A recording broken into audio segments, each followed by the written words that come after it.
Hey guys, Robert, back on site here because I forgot to mention something very important. I know I mentioned to you, that we have to check the leads and our test beds and the jumper for the pins, the snug fit, all that's good. When we did the continuity check out here demonstration earlier, I told you this is a bonding jumper. One thing that I did not do is check the bonding jumper that it was good.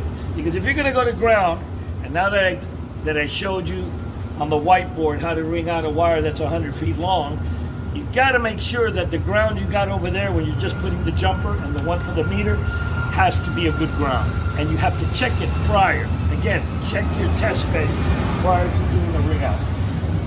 So in this case, I went to the jumper we used last time. And we come this way, and I want to see if that jumper is a good ground. Remember, this is in ohms right now, so we're checking resistance, right? So I'm going to go here, the structure. This is like a high lock here, but it's going straight to the structure. So I'm going to go with the other side of the lead here. Let's put it in the little hole here. And look at that, 0.3 ohms.